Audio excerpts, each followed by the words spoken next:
It's never gonna go this slow again.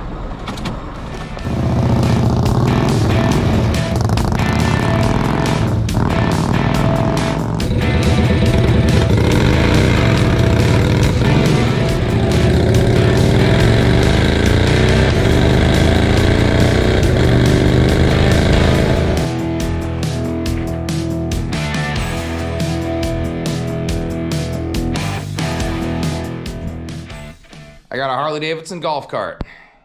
It's electric powered, but it ain't gonna stay that way. And we're not doing the normal street bike motor or whatever. We're putting a Harley motor in this baby. I do want to drive this thing around and make sure it's solid from the start, or at least if I have to work on suspension parts or steering parts, I want to just know it going into this so I can do it all in one shot and not have the Harley motor in and find out that I got a bunch more work to do. So as I was saying, I've got these cables that are obviously melted off, and I have down in here, I've got that terminal. All right, I've cut off some of my junk. I don't know if I actually trust that that's gonna hold. I've got that thing like loosely lag bolted in there. I don't know. Not holding my breath. I'm not even sure this is gonna work at all.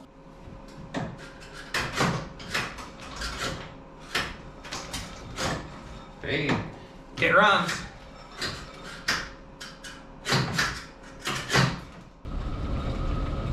This is silly.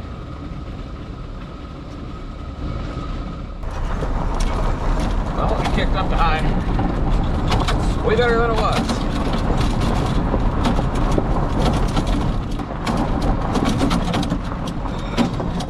Ooh, yeah, the brake's gonna need some work. I'm not sure what I'm gonna do for brakes later. We'll figure that out later. Got high range in reverse. Back into my garage. Well, the next time I pull this out of the garage, it's gonna chop like a Harley. Not to say it won't be out of the garage. The kids might cruise it around the neighborhood or whatever. The next time I take it out of the garage, the next thing those neighbors are gonna see isn't gonna be quite so friendly. Yeah. Attention all newcomers. This is not a game. Ain't nothing to it but to do it, you feel me? This is life. Let's get it. We put blood, sweat, and tears into this. So Look, I push that weight to get that dough, but I don't break cause I've been broke. If ain't no pain, then ain't no growth. To keep it 100, I came into running and bet if I had to, I'd do it again. It ain't no race if I don't win. Yeah, in spite of the odds, I go get it like I'm a boss. If they step to me, we toss. Look how I done lost. And that's what keep me on my... All right, we got no body. That's awesome. And yeah, that's what 45 years of who knows what looks like. There's some stuff added in, horn, lights, etc.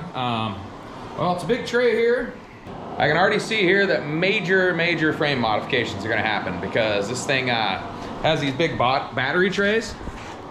And well, my Harley motor is gonna sit about here. So none of this is gonna work. Obviously the electric motor's gotta go. It's bolted right to the rear end. And I don't think that rear end's gonna be up to task. I thought about running the Harley motor sideways and then just hook it direct to the rear end, but you'll notice the chain drive is on the right hand side of the motor, we'll call it. So picture that, right hand side, motor's going this way. Whoop, go over here. If that chain drive was on the right hand side, the motor would be out here. So that ain't gonna work, but I have a plan. Over here on my shelf, I've got a 32-inch go-kart rear end. We love Amazon because this whole setup, caliper, everything costs like 120 bucks. So I guess the next big step is finish getting this thing torn apart, get the rear end out of it, get it up on stands somehow, and yeah, then we start chopping. We set a rear end roughly where our rear end goes. We set a motor roughly where our motor goes. And then, yeah, we build something to make it whole again.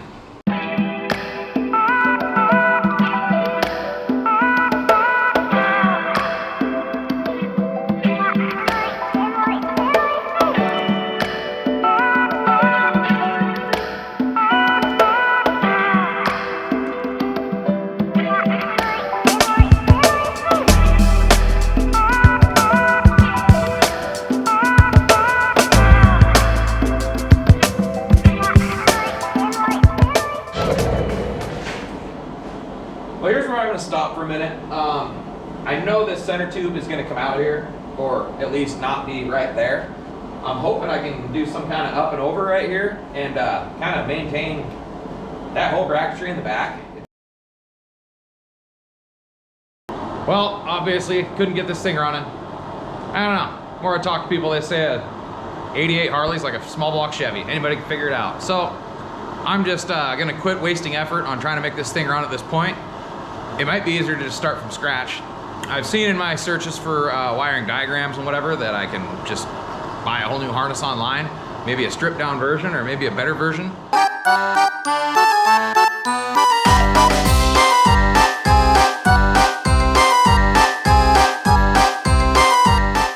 slid this motor over kind of roughly where it goes. I mean, no, I put it like somewhere in the back where I think it's gonna roughly go. Obviously it needs to come up off the ground. All right, well, got a motor setting in here. I've got a rear axle setting in here. I kind of assembled the rear axle, needed my sprocket on there so I could line it up with my motor sprocket.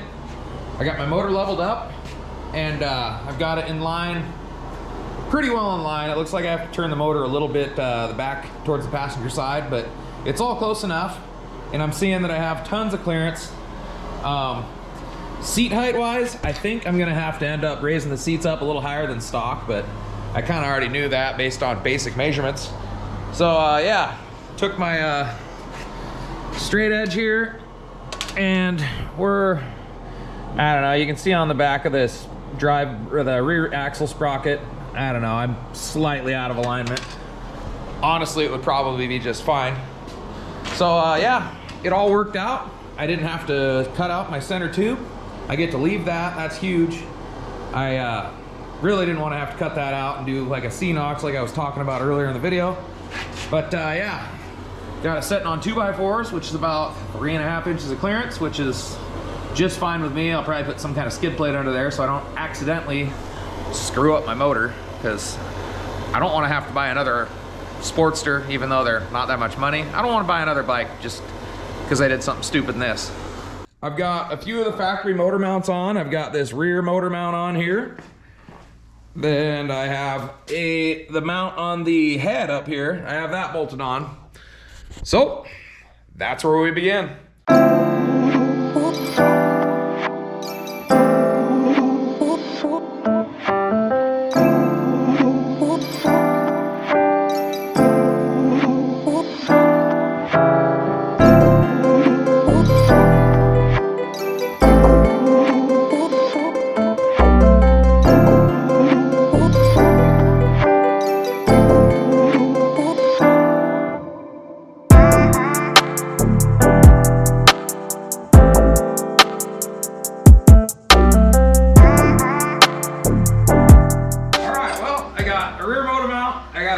Front motor mount, and I'm gonna check squareness. I got some stuff in the way. I kind of get sidetracked. I'm good at that. Kind of want to make sure like the stock Harley header works. Positive I'm not going to use it, but I might be able to use some of it.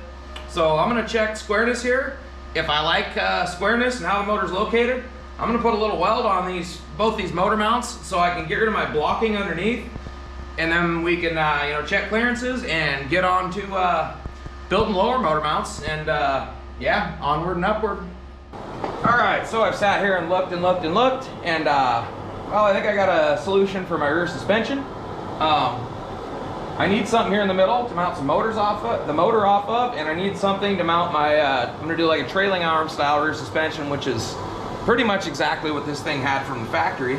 So I'm gonna make up a couple, again, did arts and crafts time. Made up a couple little brackets here out of cardboard. Obviously that ain't gonna work. But I'm gonna make these into steel.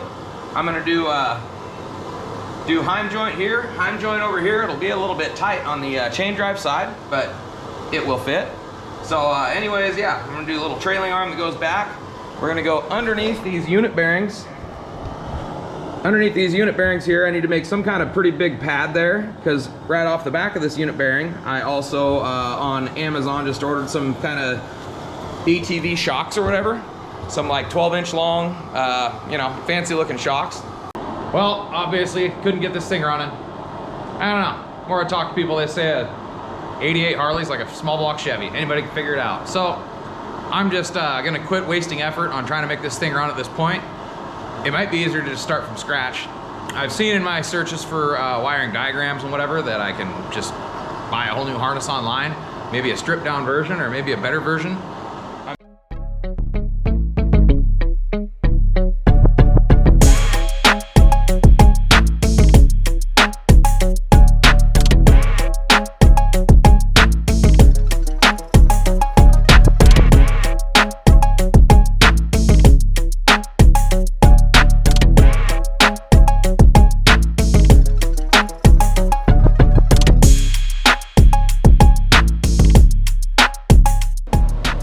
I'm gonna get to tacking it on, like I said, very lightly.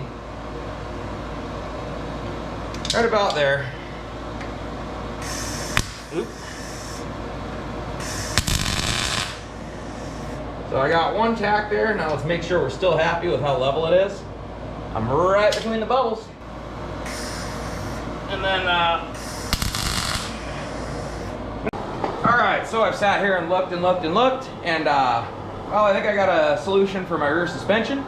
I need something here in the middle to mount some motors off of, the motor off of, and I need something to mount my, I'm gonna do like a trailing arm style rear suspension, which is pretty much exactly what this thing had from the factory.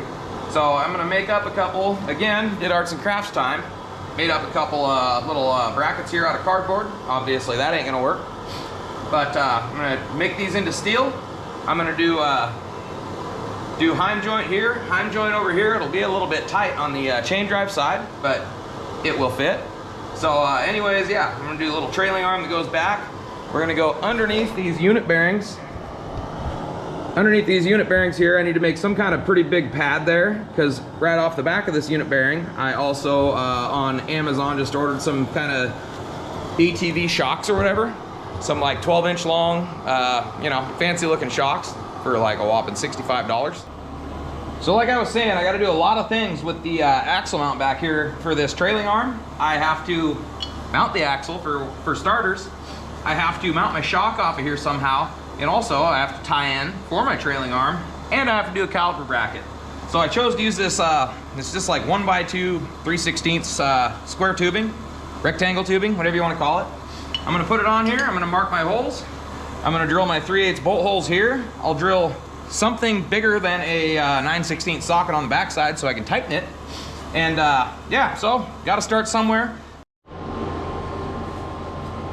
All right, well, we've done a little mock-up. I'm gonna mount these guys kind of at a skew like this, try to get as straight of a shot as I can. Got my trailing arm pieces.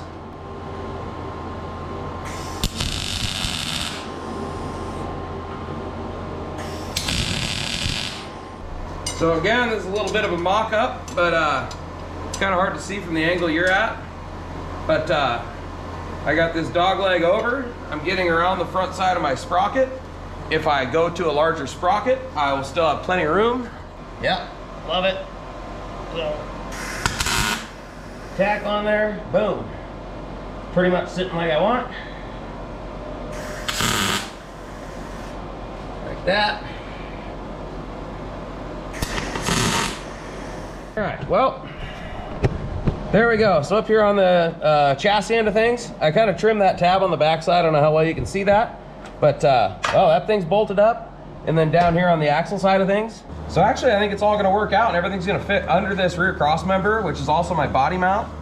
And I'm gonna be able to just do little shock tabs off the side of this trailing arm, and then probably almost the exact same shock mounts right off the bottom of this rear cross member. So that simplifies things a lot.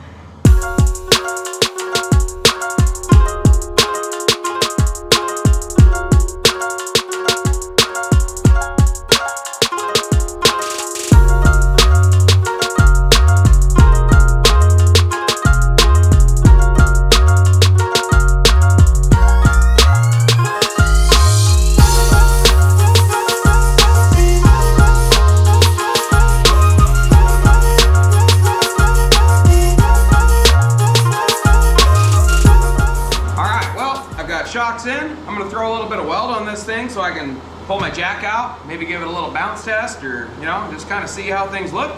And, you know, the personal satisfaction of knowing that I have a roller. That's a big step. I have a Sportster V-Twin motor mounted in this thing. I've got new rear suspension, and I get enough little bit of weld on here. This thing will technically be a roller, so enough talking about it. I'm gonna be about it, do a little bit of welding here, and yeah, we're gonna pull this thing off the jack stands and see what it looks like. And here it goes. Hopefully we don't get a crack, boom, pop.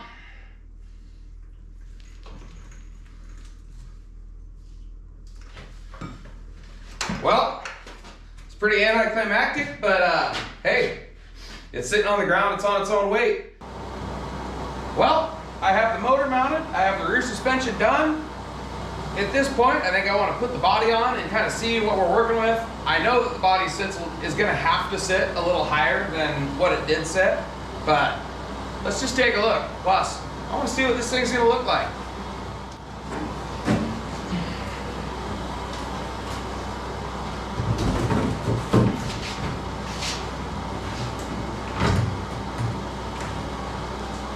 So as we can see, I've got the body on this thing, and I've got seats mounted in it, and I've got the motor mounted, of course. We've already been over that. So this passenger side seat, it sits just like it was supposed to. I've got the latch here. I cut out all the framework underneath where the batteries used to sit here. So I pillaged some of this stuff, got it attached great. The seat latch works just like it was supposed to. I had to build this bracket, kind of come up and get a pedestal to run over the motor so my seat has some support. Kind of see what I got going on right there. Seat sets right on that pedestal. And then my latch, I had to extend it. It's kind of not fun to get this deal installed in and out, but that's fine. Seat latches, pads there. I've got my slip collar on here. That's what makes this thing removable so that my motor is removable. It's time to get to chopping and doing exhaust, which is like my least favorite thing in the world to do. Now, the world's pretty bold, but I hate exhaust. I've got exhaust on here. I had a bunch of leftover 2-inch from my Turbo Mustang project. Probably talked about that before, but I had to find some pipe at work to kind of go from the stock exhaust pipe, which is like 1 5/8, to the 2-inch. So, and then I had to take and I split these guys so that this can slide together. I'll probably put like a hose clamp or something on there to hold it together. And anyways, yeah, I got a pretty neat exhaust going on. The front cylinder, it's obviously a lot longer pipe. Comes up and over and down and under. And they come out the back, and then the other pipe, it already went most of the way to the back. So I was able to just kind of put that guy on there and bam, easy.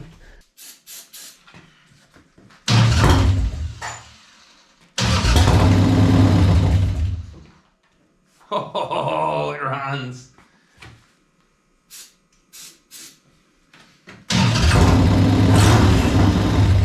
Well, I seem to have sprung a gigantic leak. And I don't know what that hole right there is.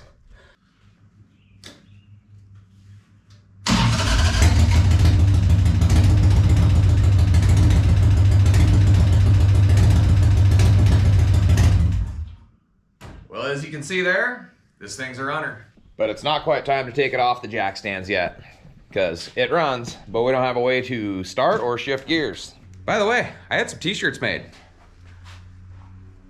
It's just an investment. If you're interested, hit me in the comments section.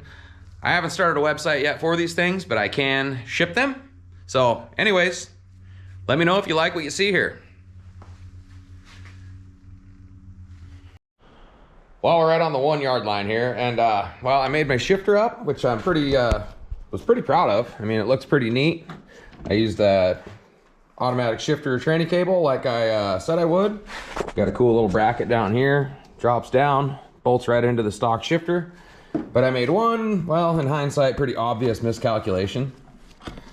I had this shifter cable in here, kind of jammed out it in, and obviously as I run through the stroke, it changes the height. and it twisted off the end of the shifter cable. So I got a few options here. I got like a little mini turnbuckle here that's not the right thread pitch, but I've got a tap. I'm going to attempt to rethread one end of this, maybe thread it onto the shifter cable and jam nut it, and then reattach here. Well, the time is here for the first drive, but if there's one downfall to a Harley powered golf cart, it ain't got reverse.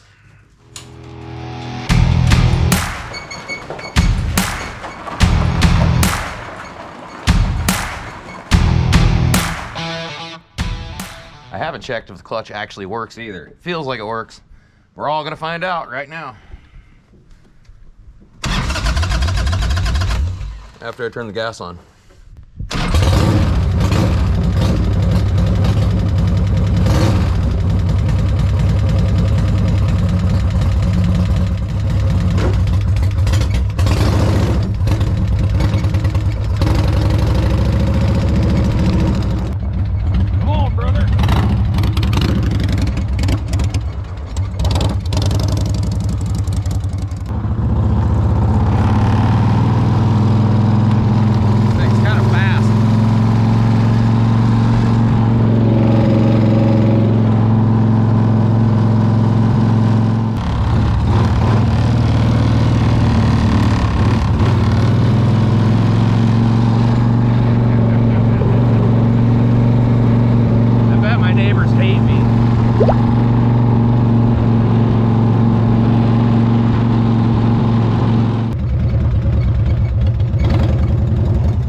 Well, you'll see on my other camera, I sat and spun circles so I could fix my ignition that came apart in the driveway.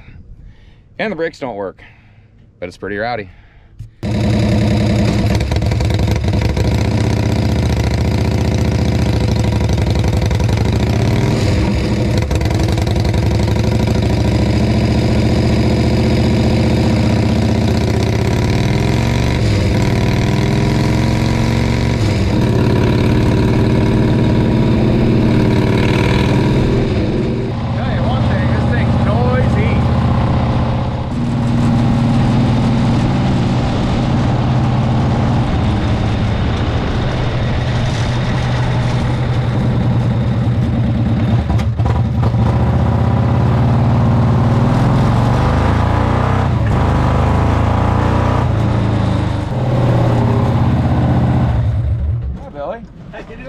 Oh, good.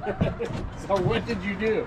Put a Sportster motor in a Harley golf cart. It's a real Harley with a real Harley motor. Yeah. That's pretty cool.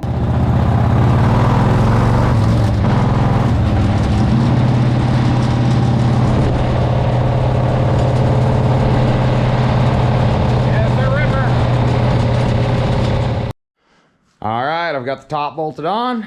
Looking a little more like a golf cart, or like a Jetsons mobile. But, well, I think this makes it look a little more complete. Well, there's some wild hogs up here in town. I'm gonna go regulate.